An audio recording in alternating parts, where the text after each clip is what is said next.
Oh, oh. Ladies, gentlemen, gamers, and fellow League of Legends lovers and ADC enthusiasts, welcome back to another patch notes review from yours truly, the giga-brained ADC main, Chris Allen, as you can see in the top right corner. We are back once again every usually 2 weeks to go over the patch notes. Now, some things to get out the way before we go into this set of patch notes. Number one, I have class in a little over an hour, so we need to go quickly with this. That's pretty much it. That's the only news. So, without further ado, let's get into it. So, hold the door. Hold door. Here comes patch 14.4. In this week's patch, we have quite a few feels good to play quality of life updates for some gameplay systems and champions. Now, when they say that, I get excited, but in reality, I'm not too excited because usually there's not much they add that's really good. Like, they like to say the say, but they don't walk the walk. They talk the talk, they don't walk the walk. To kick things off, we have a kit update for Rek'Sai, a champion that I feel like no one fucking plays, and an update to help Tether's in-game feel more responsive. Interesting. I didn't feel like they were unresponsive, but granted, I don't use many people with a Tether. And some follow-up quality of life adjustments to Schmolder, which we'll talk about a little bit, hopefully. Hopefully we have time for that. Anyway, we also have some feels good to play against changes to make champions like Alolo AI, Fiora, and Tank Bard more reasonable if you find yourself to match up with them. So apparently those are probably too strong. We're also making some updates to support power curves, because apparently support is probably too strong. Fountain regeneration, which is kind of a joke sometimes. And lost chapter items. Cool. Adjustments to Emerald plus LP gains and ARAM. Whoa! You know, it's sad I don't go over the ARAM changes because I actually do play quite a bit of ARAM now because it's so chill. Now that I have the stupid course and class I'm going to, I've become more of a casual gamer. I don't have much time for stuff now. Also because I'm going mentally crazy.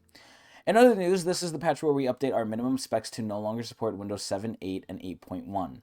So goodbye to old sources of Windows. So make sure you upgrade or else you can't play the lovely game of League of Legends.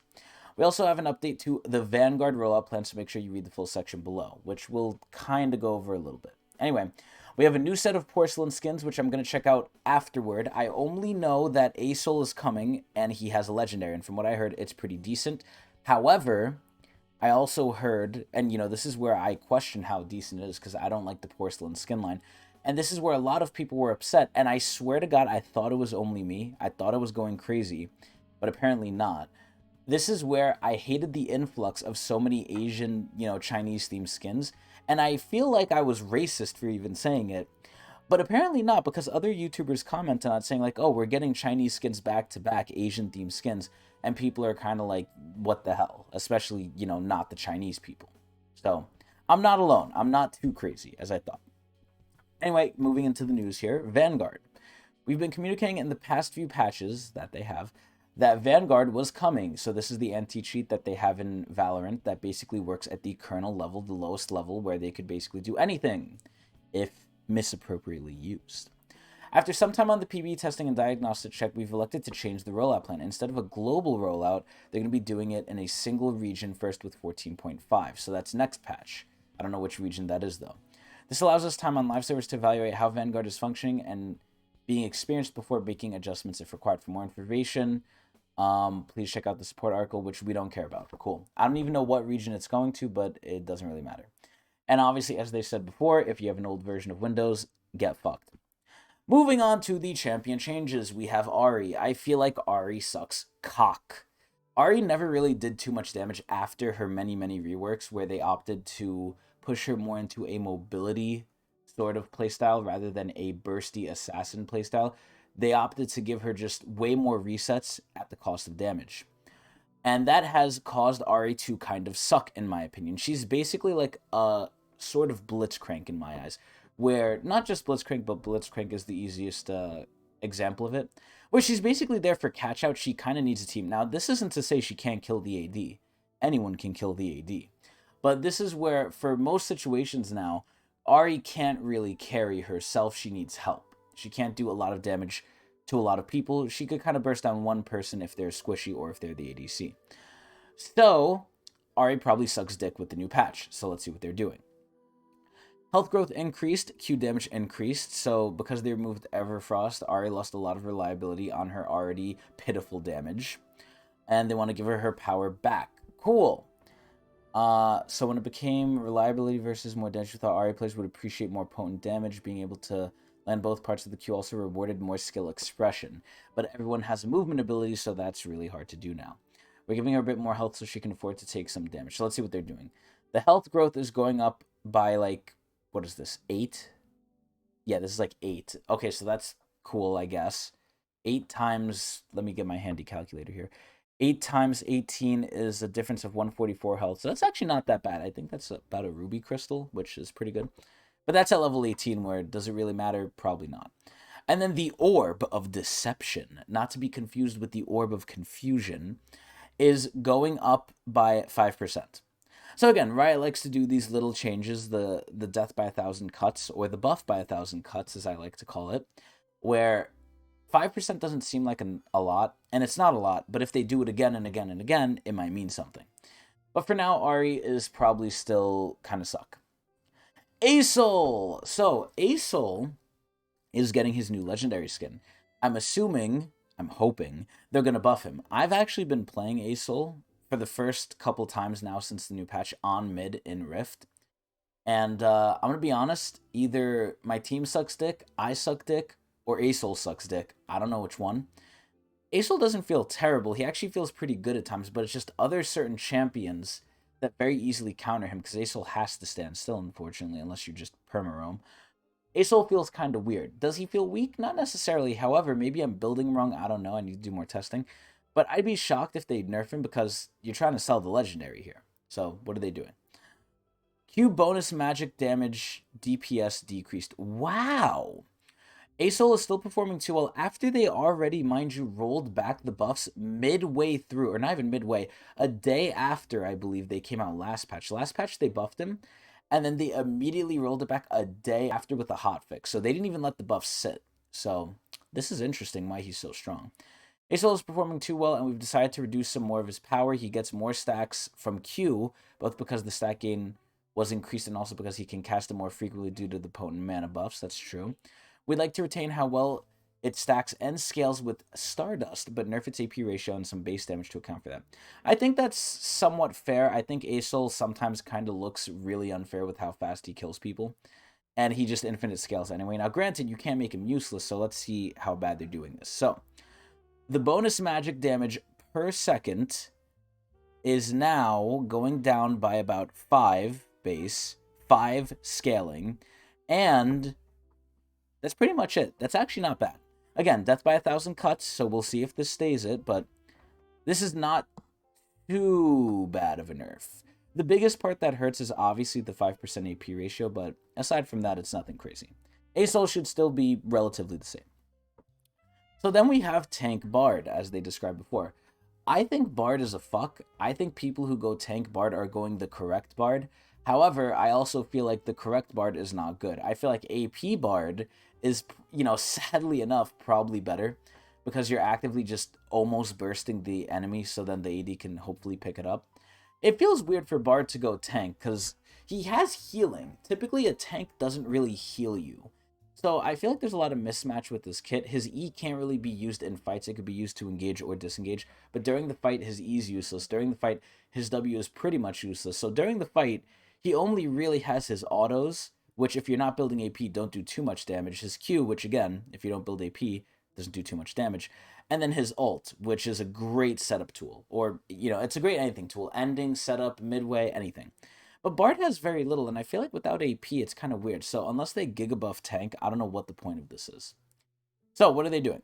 Armor growth decreased, level 1 attack speed and attack speed ratio increased, passive bonus damage increased, Q damage increased. So they're nerfing his tank. I thought they were trying to buff it.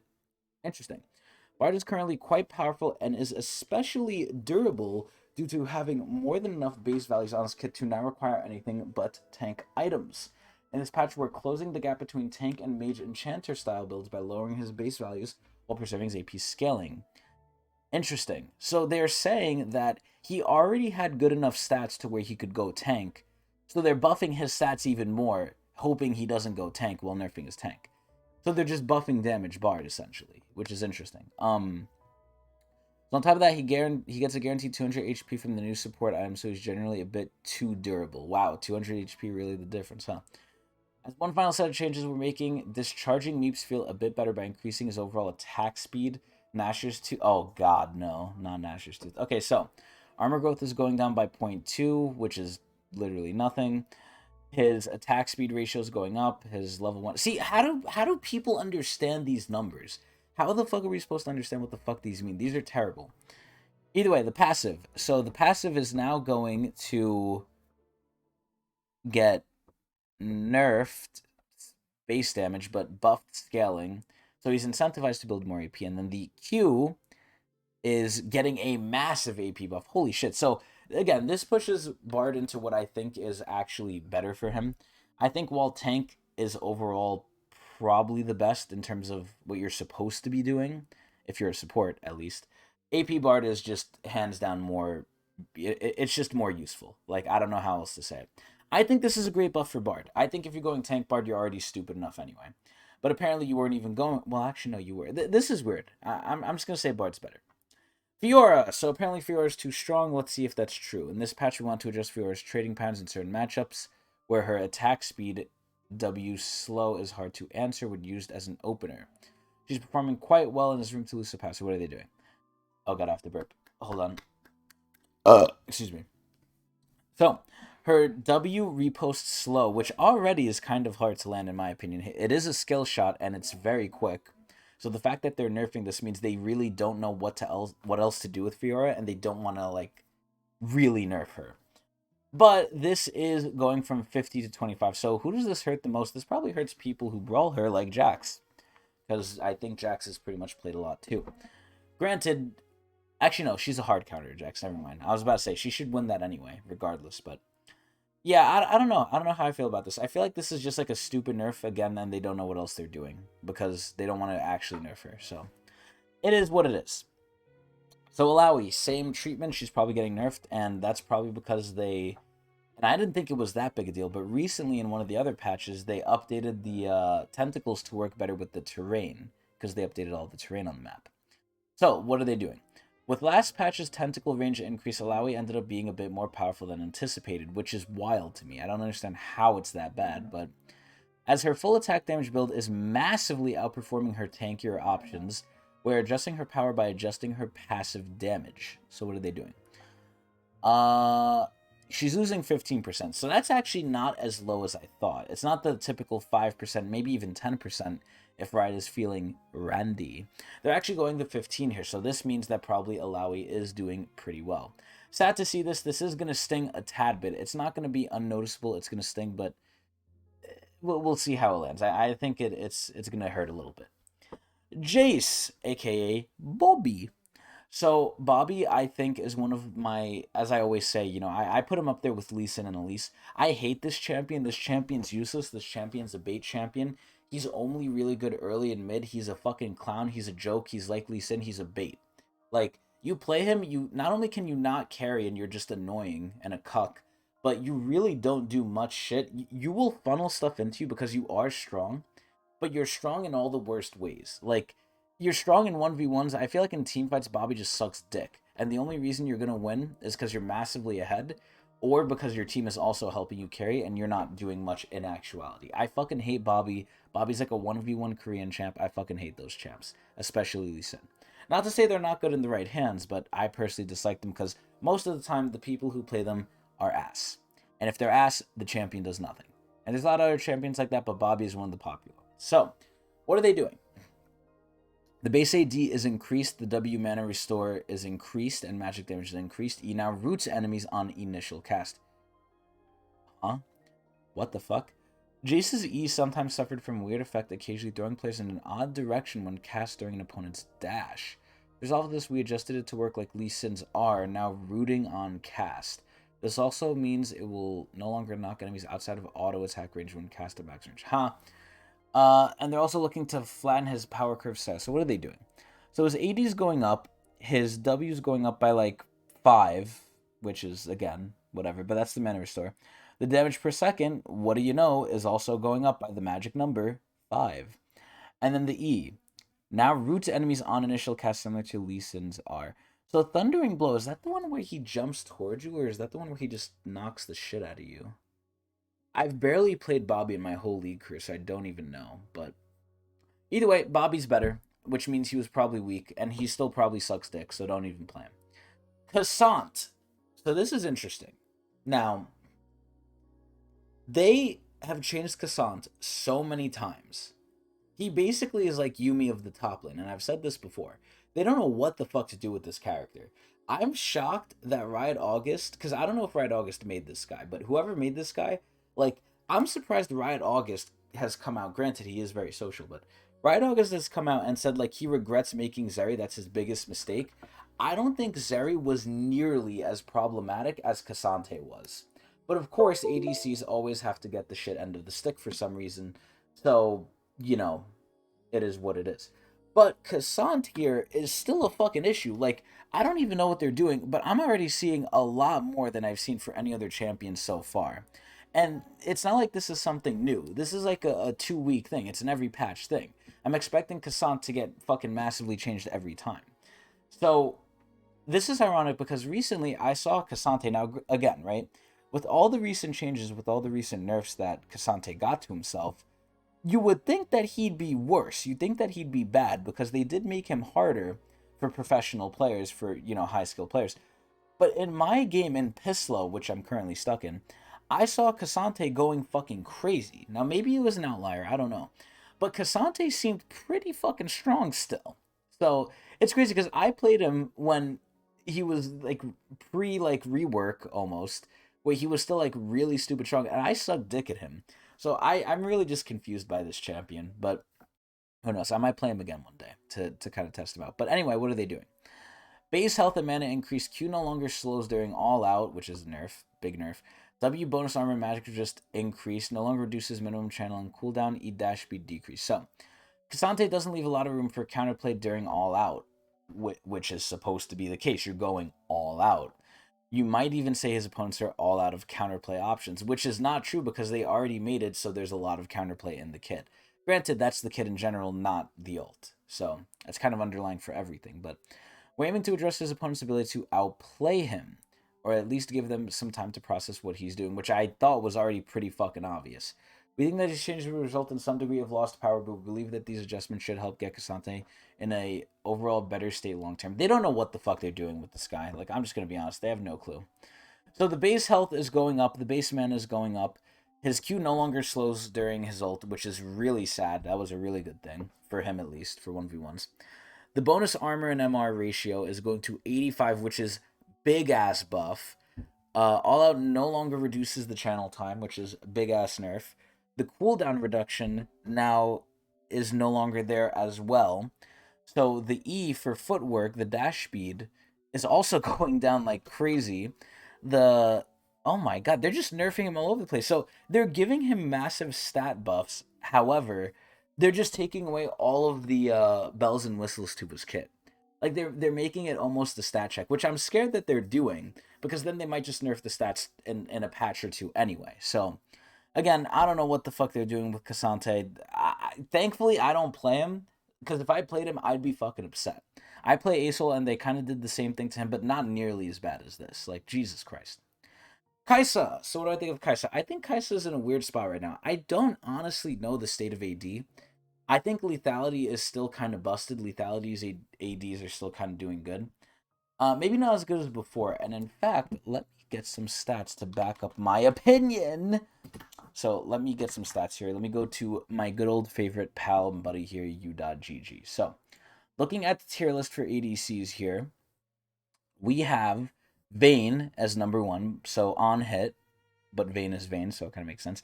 MF, who's probably building lethality. TF, which is a new dark horse in the bot lane, which I'm actually not too upset about.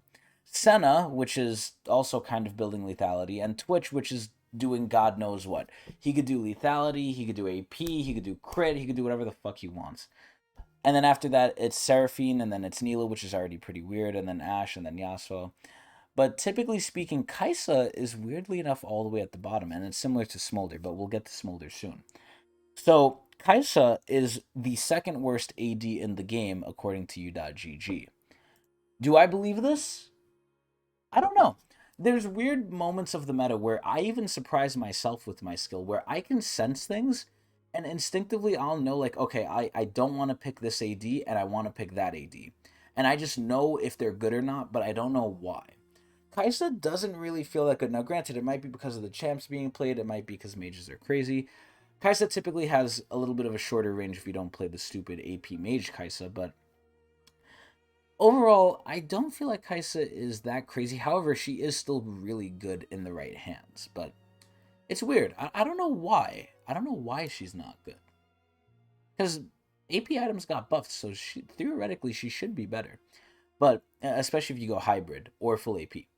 Either way, though, ult range increased. So Kaisa has been pretty weak this season, but has begun to find her footing with Eclipse and Static Shift starts, which is disgusting. That's not ADC. I've already said my opinion about Static a bunch of fucking times. Static sucks fucking wiener, and Eclipse is not an ADC item.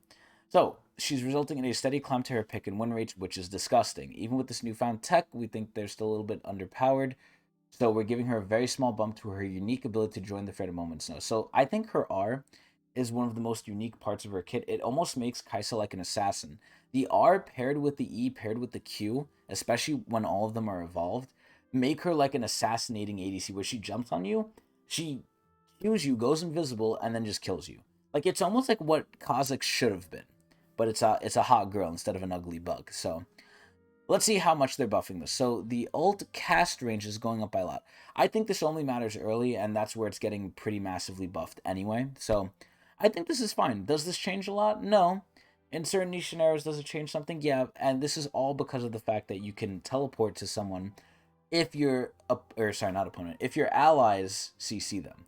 So overall, this is great. Does it change a lot of stuff? Does it really buffer? Not really, no. Is it good quality of life change? Yeah. Kai'Sa still sucks. Or at least she feels like she sucks. Okay. Kalista. I have seen something so disgusting that I didn't know what to think. I have been seeing lethality Kalista. This is an issue. And I don't understand, right? And I truly, truly, truly feel like a fucking broken record at this point. I don't understand why Riot does not care about bot lane.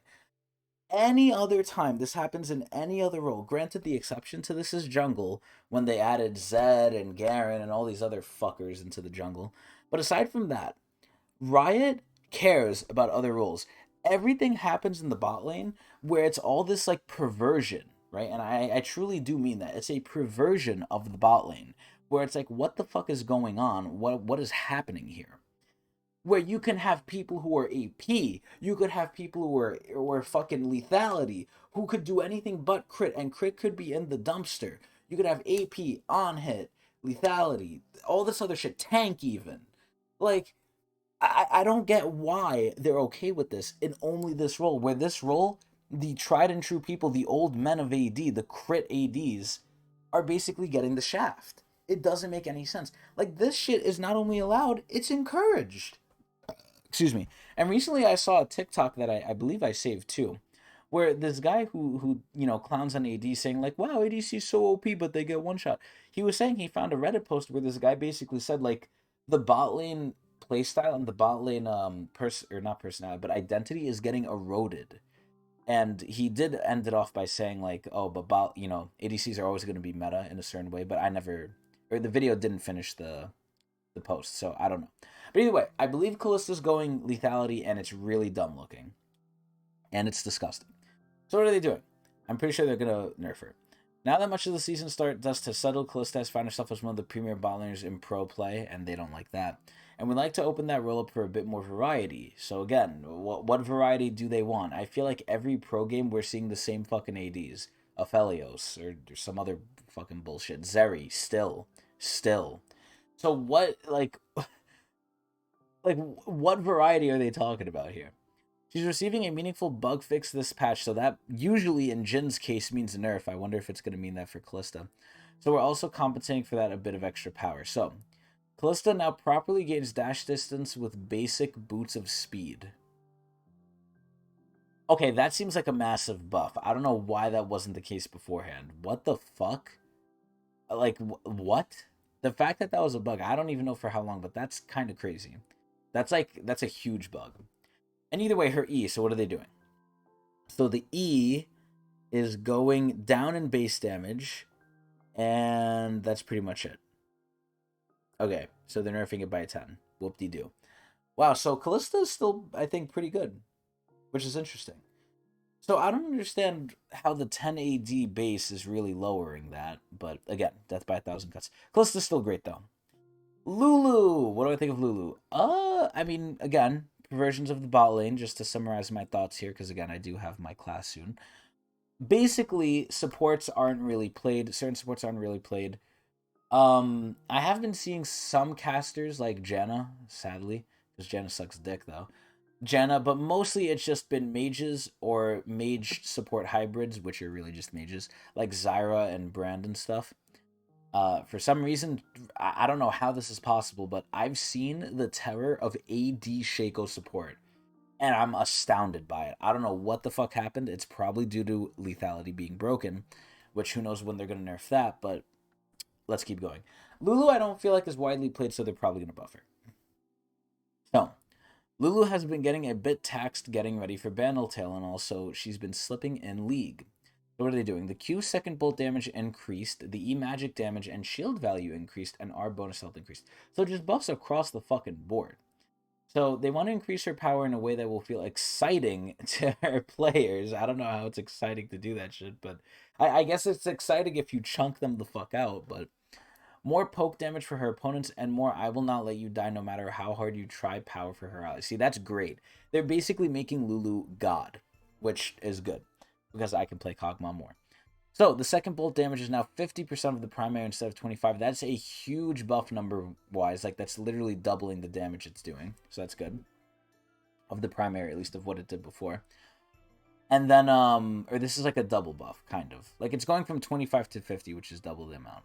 At least I hope my math isn't wrong. But either way. The E is going up by 20, which again, anything more than 5 or 10, you know Riot's actually caring about it, so that's cool. And then the shield value is going up by 25. My goodness. Again, anything more than 5 or 10, Riot actually cares. And then her R is going up by 10. So her R, obviously, it's null. They need to tone down. But wow, I think Lulu is going to be a good bit better than this. I hope to see more Lulu after this. Now, granted, I hope to not go against it, but I think Lulu got a major W. That's good. Lamaukai. So apparently this is one of the best supports in the game. I don't know how. I've barely seen it. And when I did get it, I feel like it did absolutely fucking nothing and it was squishy as shit. So I don't know how good it is. I've only got it in one game, so maybe that's the issue. Maybe the person was the issue. But I'm not seeing it. But typically Maokai, I mean, he's a decent engage. He lasts in lane. He has decent poke if the enemy is stupid enough to go near a bush. I don't think he's that great, though. I don't know why they're blowing him. But I do know that people say he's the best, so he's probably getting nerfed. So what are they doing? His armor is decreasing, his Q damage is decreasing, and his root duration is decreasing. So they're literally doing the opposite of everything they did on Lulu. They're smacking his left ball sack, his left testicle, his right testicle, and his shaft. So let's see. Maokai is currently still the best support in the game. I don't know how. Branch hands down, and while last patch closed the gap between his powers as support and as a top jungle, he's in a state where we simply need to siphon off more of his power. So his armor's going down. That kind of hurts. His Q damage is going to be nerfed by 10. 5 early, 10 late. So again, well within reason. And then his root duration is now going down by like 0.5 seconds. Early. It's actually a lot later. Wow, holy shit. It's like, fuck, I don't know how to do the math on that. And I don't really have time to do it. But that's a good bit. Actually, you know what? No, I don't want to feel stupid. So wait. 2, 5, 3, 5, 4, 5, 5, 5. So 0.35 seconds. It might not sound like a lot, but it's a decent amount. I think people will somewhat notice it. Oh, wait, no, that's not his W. That's his R. I'm stupid. I thought that was his W. But, okay. Okay. Malkin's a little worse. I still think he's going to be fine. I think he's a little worse, though. The armor, I think, is the biggest hit, personally. So, Rek'Sai. Holy fucking shit, I'm going to have to read a lot here. So Rek'Sai, for those of you who don't know, went through a lot of different changes, and Lord knows she's probably going to go through a lot more. I feel like Rek'Sai is sort of the opposite of Cassante, and Yumi and Zeri by extension. There's champions that are changed a lot because they're good. Ryze, I think, was the originator of this. Ryze was like a guy who was so good, or maybe so bad. I actually don't remember because it's been so fucking long. But Ryze basically kept getting changed. I feel like, obviously Zeri, Yumi, and Cassandra are getting changed because they're good. I think Rek'Sai keeps getting changed because she just sucks dick. And again, I feel like they don't know what to do with her. Her thematic is kind of cool. The whole burrowing thing is cool. But she came out originally as, I believe, I want to say a tank. And then people built her AP, which was really fucking broken at the time. So they nerfed that. She went tank. They then turned her, I believe, into assassin. And then after that, they now are making her a bruiser. So she's basically lived the life of 3 different roles. What she is now, I don't fucking know. But let's see. In her current state, Rek'Sai tends to feel non-functional as a fighter. Now, whether that's because her scalings aren't good or because it's a flaw of her overall kit, I honestly don't fucking know. Causing her core build to often be full lethality, so she's going assassin just to accomplish anything. Because if you're not doing that, you're doing nothing. This patch, we're hoping to give Rek'Sai some exciting things to do early, mid, and late. The primary buffs are substantially snappier tunnel usage and a super juiced passive that plays up her ability to weave in and out of combat to recover health between cooldowns. Yeah, I wonder how actually good that's going to be. As there's a lot of power in these games, we'll be taking down her burst damage to prevent her from getting out of hand. So essentially, they want to make her more tanky. So let's see. They have a host of modernization and re-scrapping updates to Rek'Sai. Queen's Wrath is now an auto attack instead of a spell, meaning it scales with attack speed, so that's cool. Tunnels no longer have hitches in the middle. When you're entering them, her cooldowns have been synced to make jungling more intuitive. These changes, in addition to the whole host of adjustments, should make her easier to update going forward. And okay. So let's see what they're doing. So her move speed is going up by 5. I always say this move speed is a secretly really OP stat, so that's good. Base health is going way down. Health regen is going somewhat down. And now let's look at the meat and potatoes here. So the maximum healing is going way up, but it's not scaling on your max health anymore. Wait, no. It is scaling on your max health. It's just a straight up buff. Never mind. And then the Fury Generation. Attacks against minions, plants, and wood restore 50% less Fury. So they don't want her to lane. They basically do not want her to lane. But that's fine. So, Queen's Wrath now functions as a basic, so it'll feel a lot better. And then now it grants 45% bonus attack speed for 3 autos. That's really good. Holy shit. Her Q when she's underground. The cooldown is now 10 seconds to all ranks, so that's a huge buff. The damage is now a lot less for the bonus AD and a lot less for the scaling. Okay, so when you're burrowed, you're not meant to do a lot of damage anyway. So the W. So the move speed is now going up and it's getting a lot smoother. And you have a little bit more vision, so that's cool, even though you're supposed to be blind. Similar Lee Sin. And then W. So grouping is scary. Unburrow knocks up all champions, which is actually a really huge thing. It only used to knock up one, which didn't make any fucking sense. Now it knocks up everyone, so that's cool. So obviously now it no longer slows because that'd be kind of broken too. And the damage is now getting lessened, but that's fine. So the tunnel, the cooldown is going down by a lot, thankfully, because I feel like this was not that oppressive. Granted, move speed can be oppressive, like I said, with the main stat, but you do have to set up the tunnels. So, either way. So the tunnel reuse cooldown is going down massively early, so that's good. And then the manual cast dash speed is now your total move speed. Damn! Holy shit! And then remove the 0.5-second hitch when manually casting tunnels. I don't know why that was even there. Rek'Sai begins taking already placed tunnels roughly 20% faster. Wow. Okay, and then her E, her Furious Bite, which I would hope she would do to my nether region. So the physical damage is now 100% of AD plus Fury doubles the damage. Oh my god, what the fuck? So now it does max health damage, so she's good at taking out tanks, so that's good. And then the cooldown's going down, that's good too. Flashy Inez is a cosmetic critical strike when fully empowered. That's good too. Holy shit. So overall, so far, Rek'Sai's seeming a lot better. And then the R, Void Rush. So the physical damage is going to...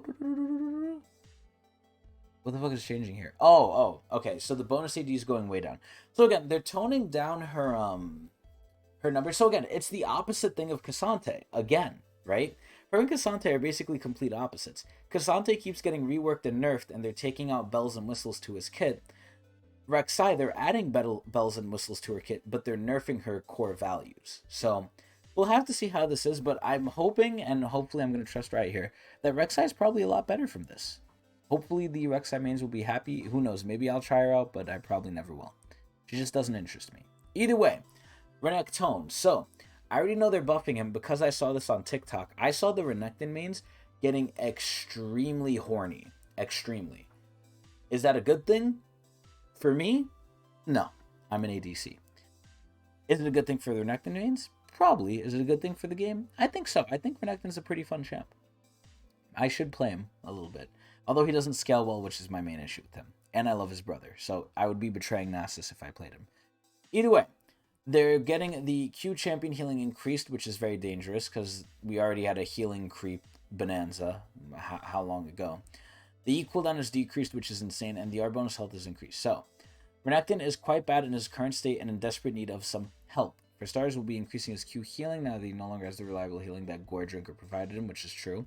We're also decreasing his E cooldown at later stages so we can have better target access. And that is one of Renekton's biggest weaknesses. It is late game, in my opinion. He just doesn't hold up. He doesn't scale that well. So that's good. They're buffing that. And last but certainly not least, we're increasing the bonus health he gets from his ultimate. I'm actually shocked Renekton does not have a legendary. I'm very surprised at that. I feel like he is a very popular champion.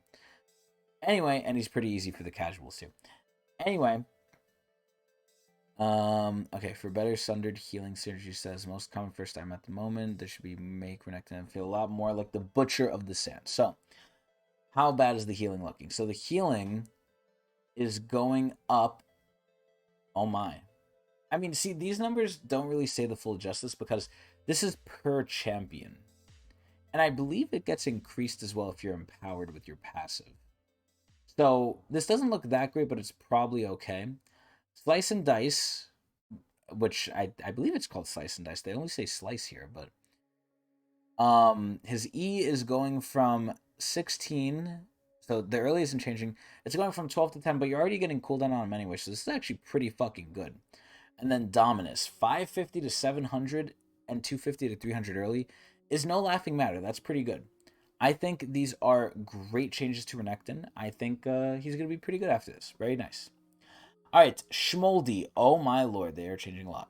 So, what do I think about Smolder? To kind of give a little context here, like I said before when I looked up u.gg, Smolder basically is one of the worst ADs in the game. Now, here's where we might get into a long-winded discussion here. Even though he's one of the worst ADs in the game, I actually think he is a great champion. And this is why. A lot of people are actually playing him. He's not that convoluted, which I don't mind if they're convoluted as long as they're good, because I don't really mind Fellers, because Fellers was really good. You just have to learn him. Same thing with Hui. But this is where Smolder is very simple. He's pretty bad, but he's also very good depending on how you play him. He's a different style of AD. He's almost like Ezreal, except better. He's harder to play than Ezreal, because obviously he doesn't have a free spell flux, his E. I believe that's his E. And his Q doesn't come out as fast. He is like a worse Ezreal in some senses, but a better Ezreal in the term of late game. Late game, he's really fucking good, but people need to learn that you're not really supposed to auto with him. Like, you can auto, obviously don't not auto, but you have to play him like Ezreal, where your Q is basically your main source of damage. And you have to play it almost like a mage, where you have to just play your cooldowns even though you're an AD. It's a very weird thing to get used to for most ADC players. Now, granted, even with that, I still think people kind of suck dick with him. You need to be really good to play him, which kind of betrays the core part of his kit. The core part of his whole kit is he's supposed to be simple. So the fact that you have to play him in a very careful way, you have to be a positioning god essentially and have a lot of game knowledge, play off your cooldowns. You have to be at a high skill level to play him, even though he's a very simple champion. So that means there's a disconnect. I think they should try and lower that disconnect, and it might be a dangerous thing to do, because I do think late game he's a really good champion if you can do what he's supposed to do, which is bob and weave in the fight and just Q. However, it's very hard to do that now, so I am opting for them to buff him. And again, he's an AD that's actually being played, even though he's not that good, in my opinion, unless it's late game and you play it a very specific way. I think he's a great addition, and I think it's okay that we got a simple AD. I think for what he does for the role, especially for a lot of people, I think it's an okay addition. I want more ADs, though, and I want them to not suck. But I think this is good. I think what he did was good. So, what are they doing? They better buff his ass, because he's really not looking good on the win rates. So, Schmoldy. Q additional fireball scaling decrease, because I'm going to be honest, unless you're really good or you're doing some weird-ass fucking build, you're not going to do good with this character. He's not that good. So, Q additional fireball scaling decreased, which is interesting. Now stacks if a target minion dies while Q's mid-flight, which is a quality of life. W cooldown adjusted, initial damage decreased, because the main thing with Smolder, again, he's supposed to be simple, but you play him like no other ADC, and you build him like no other ADC. You build him with D-Ring and Comet because no other rune works well on him. It's similar to Jhin, where it's like, he's very awkward in certain ways. Like, he has things that only he's gonna do. Which, again, for Jhin, it makes sense, because Jin's not necessarily complicated, he's niche, right? He's his own entity. Smolder is supposed to be common, he's supposed to be simple, he's supposed to be broad-encompassing. But he's not, which is weird, so. W adjusted, cooldown adjusted, initial damage decreased, explosion damage increased, R will continue to cast when Smolder dies. That's actually stupid that it didn't. His mom basically sees him dead, so she just leaves. So Smolder's W has proven to be a very powerful poking tool during the laning phase, that it is. While we're happy that players want to max and poke with it, we want to slightly reduce its power at lower ranks due to the PvP damage it can provide, while also ensuring that it never one-shots the wave, preventing Smolder from stacking with Q and scaling. We're also taking the opportunity to add some quality of life improvements and bug fixes to Smolder that will help Smolder live his best dragon fantasy better. Okay, I don't know why I had a stroke with that. Either way. So the fireballs. So now, instead of getting... Wait, what the fuck does this mean? Oh, so it's the amount of fireballs that come out now. Okay, so you're going to be spawning one less, but you're going to be getting an extra one earlier. Instead of every 100 stacks, you get every 67, but instead of getting 2, you're getting 1 initially. So a little bit of a trade-off. I think that's overall worse, but it is what it is. And then obviously the quality of life update, which should have been there from the beginning, is if you Q a minion that's about to die, you get the stack anyway. So that's not a huge thing. Like, it really is not that big a deal, but whatever. So the W, the cooldown is going up early by 1 second, which is fine. The initial physical damage is getting nerfed by 20. So again, that's how you know they're serious. It's 20 and not 10. And the AP ratio is going down because it was 35 to 20. That's going to hurt a lot for D-Ring users. And then the explosion damage is now getting a AD counterpart. So that's pretty good. And they're not even touching the base. They're just adding the AD counterpart. That's nice. And then obviously his R, Smolder's mom will no longer stop if Smolder dies, but she will be very angry. That's so stupid. This champion's so dumb. So either way, what do I think? I think Smolder's a lot worse after this. I don't know. I feel like Smolder, again, isn't that good unless you're playing him in a really, really high-level way. Which, again, he's supposed to be for regular people, but regular people can't play him properly. Because he requires a lot of farming. Now his laning is basically kneecapped. Because there's one thing that he could do in lane, unless the support is godlike in carrying you. Like, he can't even poke with W effectively anymore, so that's gone. So now you're just being stuck to farming with Q. Is he terrible? No. Is he kind of bad? Yeah. Is he a little worse? Yeah, I don't know. I think this is stupid. I think Smolder's a little worse. It's so dumb. Literally a worse Ezreal until you get to late game. But God knows when that's going to happen. Because at least Ezreal has an early and mid game. Like, Ezreal can actually do stuff early and mid. Smolder basically has to do stuff only to the minions. Like, it's sad. So, Soraka. What do I think of Soraka? Again, she's a caster support. Mage supports are in season. She's not, so she probably sucks dick. What is she doing? Passive movement speed increased. Q heal increased. E bug fix. R cooldown decreased. Damn. So, Soraka's another champ struggling to find her place. Now that she has space for buffs, they're going to give her some buffs. So let's see what they're doing. So they're buffing the Banana Ambulance. Nice. So the move speed is going from 70 to 90 if they're low. That's really nice. Not going to change too much, but pretty good. Just helps reinforce the fantasy that she is a savior and a healer. So the Q total heal is going up by 10, so they don't really care. The E bug fix now silences enemies instantly rather after a variable delay, which I don't know why the fuck that was a thing, but okay.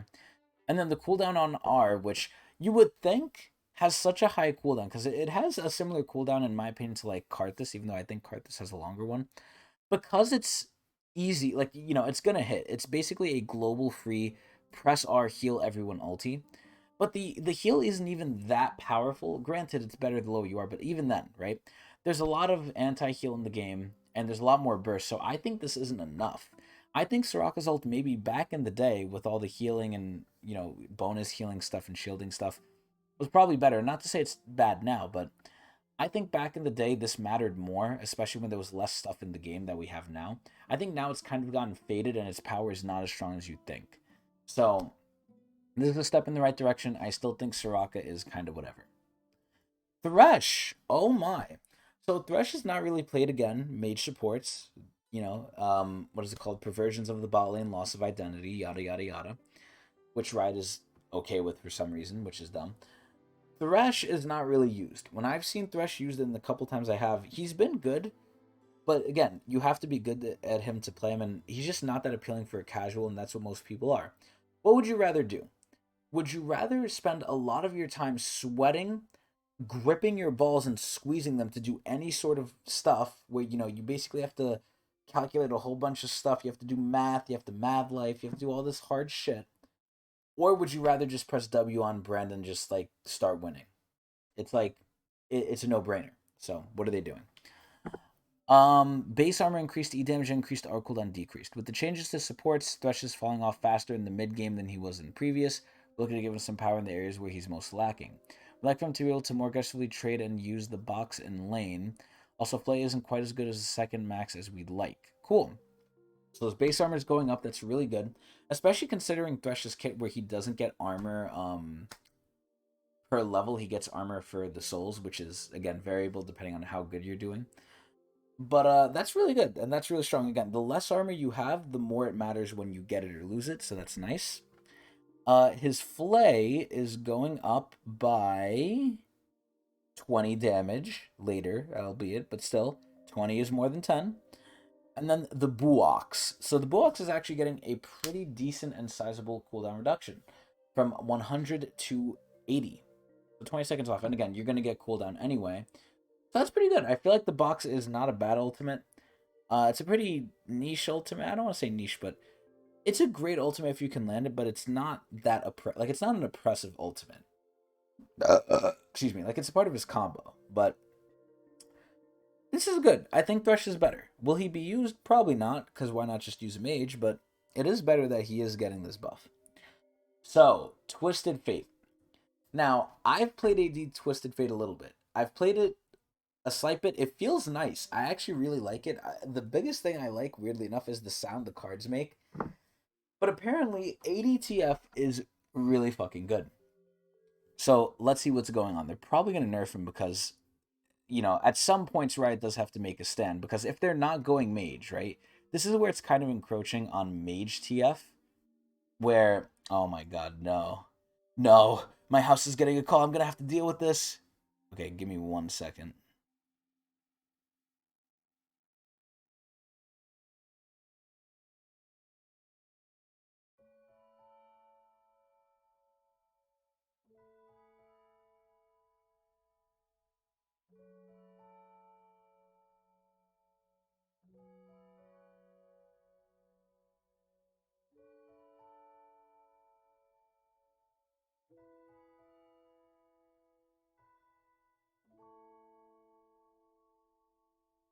Okay, we're back. We're not editing the video either, because I don't edit shit. Either way, I've handled the call. That's the lovely thing about doing this live. Anyway, so back to TF. So TF is pretty good. Now, this is where it's stepping on the toes of mid AP TF. And again, if it's just something that originated in the bot lane, that originated in the ADC role, Riot does not give a flying fuck. They don't give a shit. It could get shit on all day. It could be tossed out, treated like shit. They don't care. However, this is for mid lane. TF is a mage. So now they start caring. Now they're like, wait a minute. ADTF is better than mage? No, no, no, no. We can't have this. So now they wanted to try something new. It was fun. It was cool. I think it's cool. Hopefully it's still going to stay cool, but let's see. I will say this, though. E-maxing on TF feels like it gives you too much stats. Like, I was laning against the TF as Asol, and he leveled his E, because obviously if you're ADTF, you're going to max your E first. And I thought he went back and got an item. That's how much attack speed he got from his E. And I was like, wow, he didn't even back. I thought he backed, but no. He just leveled his E. And I was like, holy shit. Let's see what they're doing. Twisted Fate's update from 14.2 has done wonders for revitalizing his player base. That's true. Having about 3 times as many players than before the start of the season. However, he's also dealing more damage than before, and his opponents have begun to take notice. We don't think he's significantly over the line, really now. But both his AP and AD builds are performing a little stronger than they should, so we're stacking his deck a little less. So what are they doing? The attack speed's going down. The W is getting nerfed AP-wise, which is interesting. And then the E, they're not nerfing the attack speed, granted. They're nerfing the AP. So his AD, aside from the little attack speed nerf here, is pretty much the same. So they just don't like his AP build. Which, granted, his AP build did get a lot more damage now because of the AD scans, but it's bonus AD on some of them. Obviously, the W has regular AD, but this is very interesting. Very, very interesting. ADTF is still good. I'm happy. Varus. So, I've seen Varus has been doing pretty well. He is a non-traditional crit ADC, so it figures that he's doing pretty well, because crit ADCs are kind of sucking dick right now. But I honestly don't know what they're going to do. I don't think Varus is that good. I don't think he's oppressive. Granted, I haven't played him, and I am the Varus connoisseur, and I haven't seen him in my games. So maybe he's a high elo problem, but he's definitely not in low elo for now. So what are they doing? Base AD decreased. Varus currently has 2 viable builds, lethality and on hit. Despite being relatively balanced, he's dominating pro play draft. Okay, and there it is. And there it is. So what are they doing? They're lowering his base AD by 2. Whoop-de-doo. Volibear. I feel like Volley sucks fucking cock. I don't... Again, this is where there's some things where I just kind of feel it out. I don't know why Volley sucks cock, but he sucks fucking dick. What are they doing? So, Q bonus move speed increased, E cooldown decreased, R-tier disable duration decreased, weirdly enough, cooldown decreased, crowd control resistance during leap adjusted. So Volibear is struggling and we're helping him out, allegedly, even though it sounds like they're half nerfing him. We think that his R is a supremely cool moment for Volibear players. Oh, so they're going to nerf it. But the ability to disable turns can remove his opponent's access to counterplay. Well, yeah, that's the point. In order to, like, this is the thing I hate, right? They're trying to make everything more and more balanced, and as I've often said, complete utter balance leads to unfun. Some things need to be unbalanced. Like, you can't have perfect balance. Granted, you can't have a lot of chaos either, but I think with Volibear, you could have a little bit of chaos, because this guy's not strong either. Like, bruh, they take away people's fantasies, and I don't get it. Like, they take away the fantasy and then they just give them stat sticks, and it feels like like the champion's soul is fading away. Either way, in order to give volley players more agency and more frequent access to his ultimate, we're trading some of his turret disabling power and CC immunity for a cooldown decrease. See, I didn't think his ult form and him disabling turrets was that strong to begin with. Now, granted, if they're giving him more base stats, right, like more damage on his other abilities, then it would make sense, but I don't know what they're really doing to compensate for this. I don't think this is enough. Just decreasing the CC and making it less impactful, that doesn't change anything. Like, I would dare say that's like a nerf / like a neutral change. Like, what is this? Like, yeah, it's something we like to do, but we like to do it because it's so strong. Oh, but now you could do it often. You could do more often, but it's not as good. It's like, well, why do I want to do it more often then? Like, the fuck? But let's see. Let's see how bad it is. So, we're also including a Q movement speed buff so we can reach his targets more consistently, and a slight E cooldown buff for the magic wizard bears out there, aka the people who are sick and build AP, aka Trick2G. So the Q, the bonus move speed is going up by 4. And it's obviously doubled when you're moving towards someone. This is okay. His E is going down by 1 second. That's okay. And then the turret disable is losing 1 second, which is kind of sad, but I thought it would be worse, but it's not that bad. And then the cooldown's going down by 20. That's all right, even though realistically I don't think that matters too much. And then the resistances during leap. Crowd control immune to unstoppable. I actually don't understand what that difference means. So unstoppable means it's still hitting you. You just go through it. But I guess once the unstoppable... I don't know, actually. I don't understand what this really changes. This is on me for honestly not knowing enough. Maybe I'll hear it down the grapevine from another person who's reviewing this that knows more than I, but I honestly have no clue how this is different. But either way, Volibear slightly... I don't know. I mean, slightly better, but really just the same. Like, the Q is probably the biggest good thing about him. The ult is whatever. The E is laughable. It's good, but it's whatever. Bully's whatever. I don't know. Zyra. What do I think of Zyrene? Obviously, she's one of the issues of the bot lane because she is a mage support. This is where, like, I hate that had to be a thing where support was a role where they didn't know what to do with it for the longest time, and it sucked so much dick, and people hated playing it that they needed to make mage supports, and those were the stepping stone to just let full out mages just end the fucking bot lane and other weird sick things like Shaco. Either way, I'm actually surprised they're not nerfing Shaco, because I feel like Shaco support AD, maybe it's just in low elo it's dominating, but I feel like that shit's really fucking impressive. Like, it's actually scary how much Shaco kills you. Now, granted, that could be just a change to lethality, not to Shaco, but I guess we'll see. So, passive plant damage decreased, bonus damage to non-epic monsters increased. Zyra's currently overperforming as a support. I wonder why. At the same time, as a plant champion, want her to feel at home in the jungle. Okay. Just like Ivan and Maokai and Lilia, these buffs should help her find... Oh, nah. Oh, nah. Don't tell me they're making Zyra... Actually, no, wait. This is good. This is good. Make her a fucking jungler. It goes against all common sense and knowledge that Zyra should be a jungler, because she needs setup, right? This is where she can set up herself with her W, but her passive is random. Like, the plants appear randomly. But it's like... this is good. This is good because get her out the fucking bot lane. Fuck Zyra. Excuse me. So what are they doing? The damage is going down, which is interesting. So they're nerfing her damage in lane, which is good. So they're nerfing her support, but they're buffing specifically her jungle. This is great. You know what? This is great. It makes no fucking sense, but it's great. Get Zyra out of bot. This is good. Items. Black Cleaver. So, what do I think of Black Cleaver? Black Cleaver kind of sucks dick.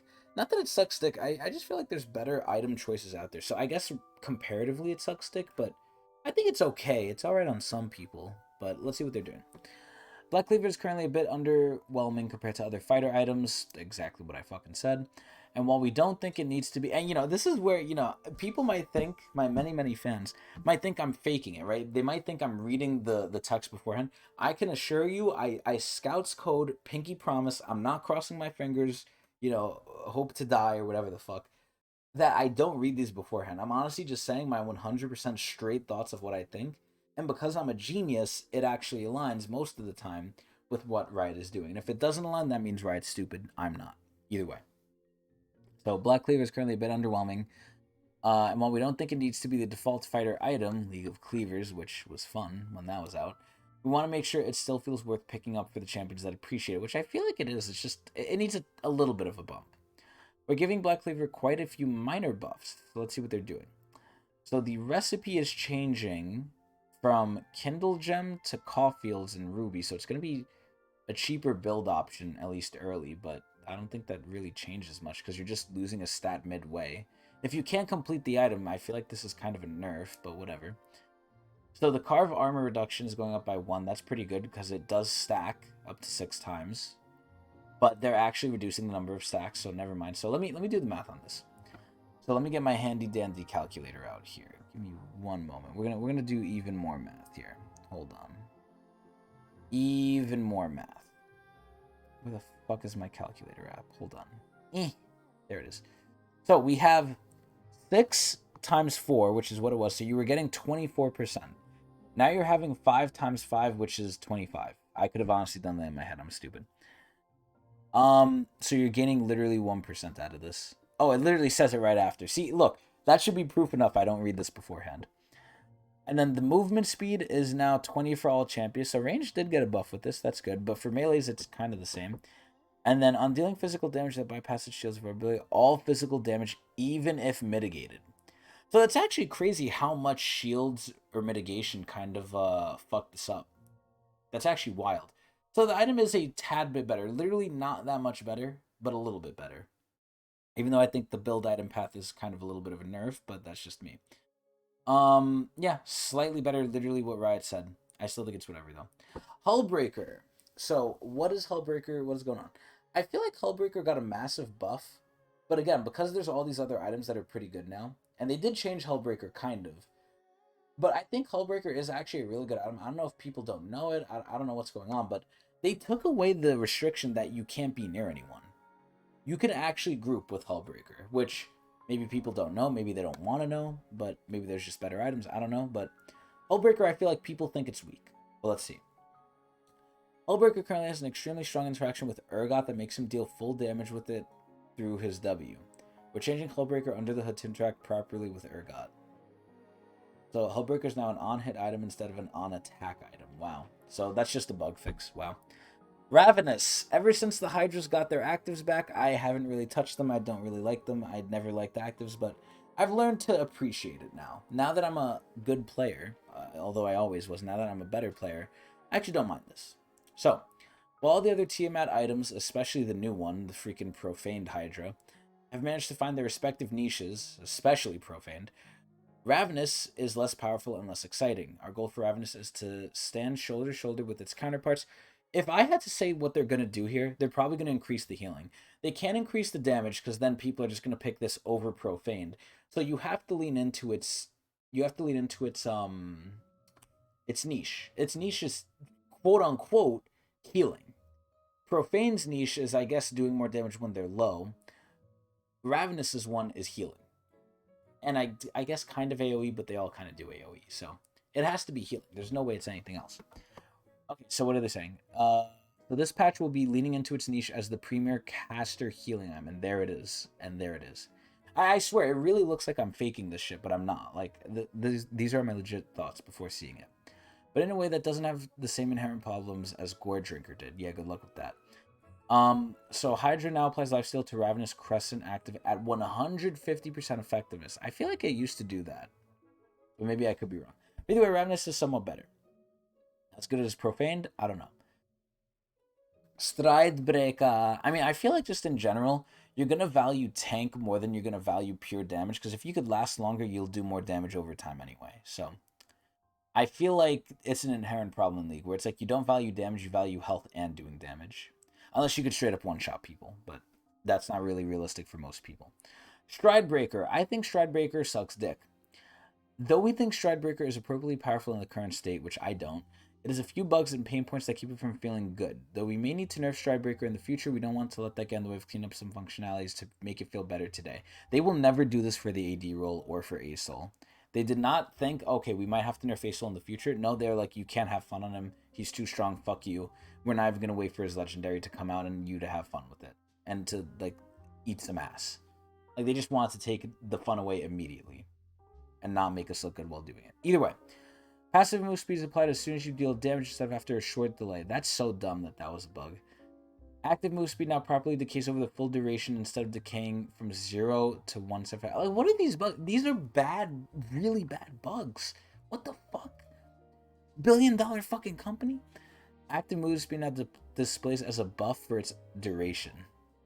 That's not even a fucking bug fix. That's a QOL. Like, what the hell? Okay. Terminus. What do I think of this item? This item is very strange. So, only a subset of ADs use it. The on-hit ADs use it. I don't know when the fuck you're supposed to get this item. Part of me says you're supposed to get it early because it gives armor and MR. And that really affects you early. But it also gives you penetration, not lethality. It gives you penetration, which doesn't really work that well early. So it's not that this is necessarily a bad item. It's that it's a confusing item And I'm just confused, like, where its niche is supposed to be. Is it supposed to be more for mid game, more for early game, more for late game? I don't know. Because again, the stats you're getting later on don't help you as much because they're not enough. They help you a lot early with the armor MR, but the penetration is like, again, would you get that over something else earlier that could help you more early? Penetration is good late, not early. This item is very weird. Like again, I'm gonna go back to the whole patch notes I did at the beginning with the whole season start. This is the only new thing pretty much AD's got, and it's so fucking stupid. Granted, Kraken Slayer got pretty decently buffed, even though the AD mains don't think so, but Hashinshin proved that it did. But I don't fucking. This item is weird. This is a weird item, and it's only built on a subset of ADs, not crit ADs, and crit ADs are basically dead, or not dead, but they're really really bad. So, Terminus has cultivated a group of core users by being a source of percent penetration and durability for on-hit champions. While that's great, it's been pretty unsatisfying. That is very true. It takes too long to stack. Like, you need to auto like 8 times to fully stack this thing. Sometimes that's really not applicable in a fight. Like, it really isn't. And in some cases, unapproachable due to how long the item takes to stack. Look at this shit! I'm like a fucking prophet! I'm Malzahar! In this patch, we're quickening its stack rate so the champions can use its full power for more time in fights. I swear to God, if they do this for melee-only champions, I'm going to get pissed the fuck off. But let's see. So, the recipe has changed from dagger to recurve bow. Okay. That's interesting. The stack cap is now... It used to be 5 each for 10 total. Oh, never mind. So it was even worse than I thought. I thought it was 8. It's actually 10. So now it's 3. So you need to auto 6 times to get everything. So how are they changing the stacks? Because they obviously need to change it. So bonus armor and MR per stack. So 3, 4, 5 is now going to 6, 7, 8. Excuse me. Ooh, that's really good. That's really, really good.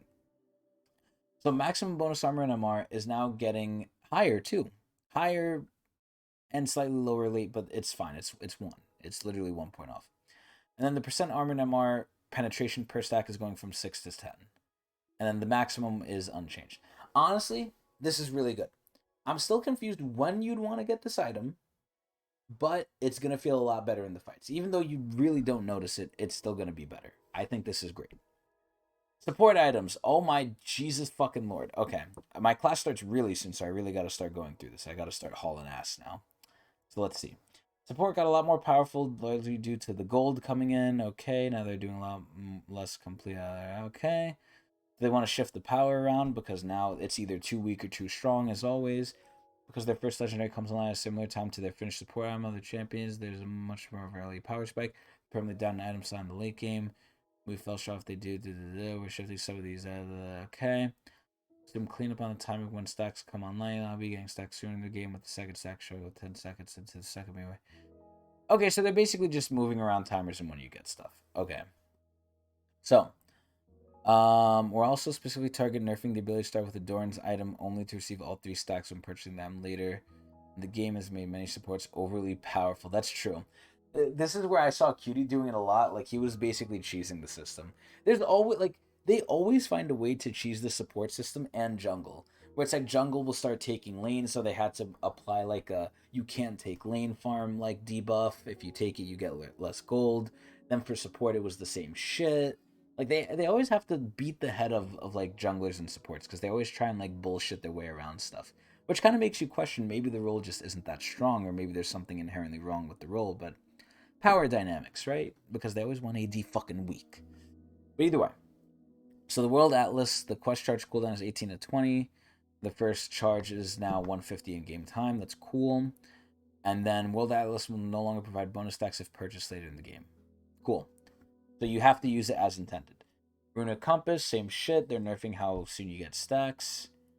So the Bounty of Worlds is getting buffed. Bloodsong is getting nerfed. Solstice is getting... I would say this is a buff. And then, also getting kind of buffed, I guess. And then Zax. This item is fucking annoying. So Void Explosion is now going to 876 based on levels. So that's a buff, sadly. The Void Explosion is now getting... Oh my god, it's getting nerfed base but buffed scaling. So it's better late, but that's fine. Late, it should be doing something. That's fine. So, Lost Chapter items. I feel like recently, from what I've seen, once you get Lost Chapter, and even before you get Lost Chapter, granted, some champions still feel this, not many do. Blitzcrank is obviously the main example, but he is not supposed to build Lost Chapter anyway. But, typically speaking, mana is not a fucking issue. Like, it really isn't. They say mana is supposed to get your abilities and how often you use them. It really fucking doesn't. They're fucking lying. So, despite lowering gold cost of Lost Chapter, most mages are still performing low bursts on their first item power spike. This time, we're taking the changes a bit further. So what are they doing? They're giving more cooldown, even more cooldown. Also, Malignance is a bait item. This item sucks dick. Okay, so they're just giving more cooldown. Nice. Oh my god, they're changing lethal. I'm fucking scared. Oh my god. Oh my god. Every time they change lethal, they nerf it, and I don't know why. It's not even that good. It used to be good. It's not even that good. Yet again, they're gonna fuck ADs. Watch. In this patch, we'll be bringing down... Okay. Should I just open my ass for some further ramming as an AD player? Like, I've started playing jungle. I've started playing mid again. Mid again, of all things. The role I play the least. I've started playing top lane just because AD is so unfun. Like, again... I don't have time. I don't have time for this. Fuck, I have class soon. Anyway, we're bringing down the power of Lethal Tempo for its melee users. Oh, thank God. Due to its dominating early game fights, we'll be giving the runes some compensation boost that will help with its late game, but our goal is to reduce how reliable certain champions are with its early laning. Now, this is where this has happened before. Before I read more, they've had to nerf Lethal for melees before, and it ended up hurting ranged people anyway, which is dumb, but it's probably going to happen again. With this in mind, we're going to monitor how these changes affect users that make adjustments where needed. So melee attack speed is the only thing getting changed. Thank fucking God. Okay, so Grasp. We're updating some in-game rune trackers to showcase more relevant information. So damage done to total max health gained. Thank God.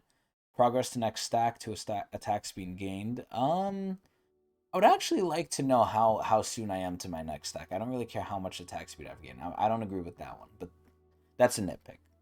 Overheal, total shield created damage block. See, that's a good one. That's a better one. Fountain regen. Hopefully they're buffing this shit, because the fact that you could die in Fountain, I think a little too easily, is kind of sad. In this patch, we'll be increasing Fountain healing with the goal of slightly reducing how much time players need to spend in base.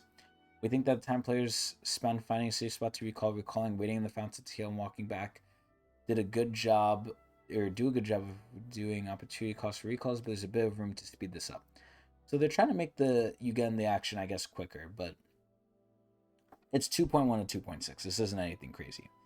Okay, let's see what they're... Oh my Jesus Christ, bro. What is all this reading? So the tether changes. Have you ever had a moment where a LeBlanc E or Morgana ultimate was attached to you? You saved your flash to get out of range at the last second, only get stunned anyway. I mean, that's just what happens in League in general. Even when you back, after you flash in general, you'll still get hit by shit, even though it's not even in range anymore. But that's because it's queued up, I guess. But either way, that could be with polling rate, that could be with connection. I don't know what it's for, but it's still there. This type of situation occurred when tethers, due to the use of server frame checking, which resulted in server ticks, whether the tether range was exceeded but did not break. In this patch, we're updating tethers to use area checking. They should now break instantly, making these abilities more responsive and consistent. So they're basically nerfing them. Even though it's a nerf that makes sense, it is a nerf. While this may result in small power loss for these champions, we'll be keeping an eye on them. So Aatrox W, nice. Billsticks W, sad. Alawi E, nice. Karma, I don't even want to talk about. Q for Kled, LeBlanc, Nocturne. Okay, so this wasn't as bad as I thought. Morgana R, Renata Glass Q, Zac Q. Okay, cool. So red side camera adjustment. Interesting. What is this? The red team offset camera, and it looks like they put a dash through it. I don't know if that means they stopped it, but the red team offset camera option has been adjusted to show more vision on the bottom of the screen compared to live. This intended to increase visibility, do not take up less of the space you'd normally be clicking on. The left is before, while the right is after. So is this something that you could opt into, or is this just how it is? If this is just how it is, that's pretty good. ARAM balance changes with the power of some of the most powerful champions. So I'm actually going to read this. I'm curious. So Alawi is basically too strong. The balance in ARAM is relatively good, even though I feel like ARAM shouldn't be balanced unless they add a ranked mode in. Then they should balance it a little bit more. But ARAM is supposed to be for fun. It's not supposed to be fair all the time. And again, I already said my piece on what I think balance should be. It shouldn't be perfect, because then if it's perfect, it's a perfect prison, as Lifeweaver likes to say in Overwatch. But anyway, we have a few things that are like Sundered Sky, no outlier. Okay, what are they doing? They're buffing these people. They're never. Okay, I don't really give a shit. Who cares? Malignants. I don't care.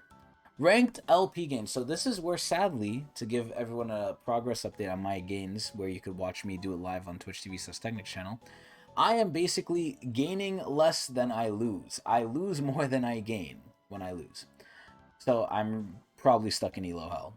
The changes that gave players below Emerald plus minus 28 LP per win loss have resulted in promotions and demotions being too streaky, resulting in an increased frequency of players losing more LP than they gain. Hey, that's me! With patch 14.4, we'll be reverting back to 25 win-loss and making the climb a bit more consistent, as reduced instances of playing getting into negative LP states, which is me! And then Quick Play. One button press that completely swaps all the things, which is great. I don't use Quick Play, but Quick Play is really nice. We've made some visual improvements. Quick Play does look visually weird, but I guess they're making it better. And then Clash, the Shurima Cup. Unless it's ARAM Clash, or not ARAM. Yeah, no, ARAM. Unless it's ARAM Clash, I really don't care. Mythic Shop Rotation, Prestige Porcelain, Kindred. Okay, so like I said, we're gonna, well, I didn't say this, but I meant it. We're gonna go over the skins afterward, near the end, but I guess Kindred is one of them. We're trying something new with Lunar Revel, and the second Prestige skin will be available for 125 instead of event tokens. If you pick up the skin, make sure you do so before Wolf and Lamb depart. Nice.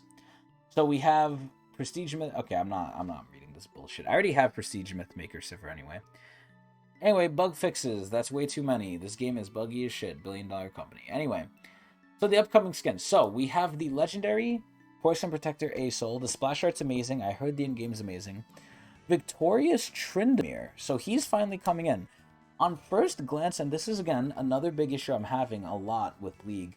Not only with mostly with splash arts, I would say. The in-games are pretty good, but it's the splash arts that are confusing me now. When I see this, I feel like I'm seeing Jarvan. I don't know why, but I feel like Victorious Tryndamere, the splash art looks like Jarvan. But I guess there's that much overlap now because the game is getting bloated with skins and with splash art, so that's cool. Porcelain Darius, and this is where the Porcelain skin line has had two major issues, right, that I've heard of. Number one, or three, maybe it's 3 issues. Number one, it's right at, we're getting 2 Asian-themed skins back-to-back, so that's the first problem. The second problem is some of the people who are getting skins are kind of ridiculous. And the third problem is apparently the audio is like really bad for these skins. Like it actually hurts people's ears. So, and it sounds like nails scratching on chalkboard, which even just saying that makes me fucking cringe. But anyway, so we have Porcelain Darius, which is a weird pick, but it's pretty good. At least from what I heard, the effects are good. Porcelain Graves, which again is a weird pick because Porcelain is all about stuff that's fragile, and you have a guy with a fucking shotgun, so that's cool. Porcelain Morg, I think, works pretty well with the theme. Although Morg has a lot of skins, but if she didn't, it'd be a great skin. Porcelain and MF, again, Porcelain is all about fragility, and you have a girl with 2 gigantic boom boom guns. Porcelain Irelia, which is goddamn fucking beautiful. Again, if I look at the splash art, I wouldn't think this is Irelia, because it looks really different. Aside from the pose, that's like the classic Irelia pose, and she obviously has like things floating around her. But it really doesn't look like Irelia, and the splash art looks goddamn beautiful. Even though it doesn't look like her. I wanna marry this. But the in-game looks fucking ugly, but that's just the in-game. And then Porcelain Kindred, Prestige Porcelain Kindred. So the Prestige one is going off the regular one, which came out previously, but the Prestige one actually looks really fucking good. That's nice. So while you'll be seeing previous year's Porcelain skin chromas and icons come back, we unfortunately ran some small issues affecting the newest batch. So this is where A-Soul, being a legendary, now has chromas, which is nice. The new chromas will still be available for RP, but the new chromas in the event shop will not appear until 14.5. We appreciate your patience. So they're just delayed. And there's Victorious Tryndamere. Some of these chromas look really good. The blue one looks good, the pink one looks good, the red one looks good, the ghosty purple one looks good. All the other ones look kind of trash except maybe the green. But Victorious Tryndamere looks pretty nice. His sword looks really cool. So overall, that's the whole patch. Lot of bullshit. Lot of bullshit here. How do I even rate this garbage? Oh my god. I feel like this patch kind of sucked. Like, certain things got changed which were good. Certain things got changed which surprised me. And overall, I mean, it's not a bad patch. They are trying new stuff with Renekton and especially Rek'Sai. I'm honestly going to rate this one. Fucking Cassante is annoying me. I'm going to rate this one like a 4.5. I'm slightly annoyed at this patch, especially because of the ASOL nerfs. I'm slightly annoyed at this patch because of everything. There's some good stuff in here. There's some bad stuff. It's a very mixed bag, but overall, I'm just annoyed. So, 4.5 Marc Merrills out of 10. Anyway, we went an hour and 20 minutes. I didn't expect to go that long, but god fucking damn. Anyway, my class is in like 5 minutes, so I gotta shove off. But anyway, I hope everyone enjoyed, and I hope you guys watch me at twitch.tv/technical channel. I'll see you guys in 2 weeks for more patch notes, hopefully, if I'm not dead or if I have motivation. And if I'm not busy.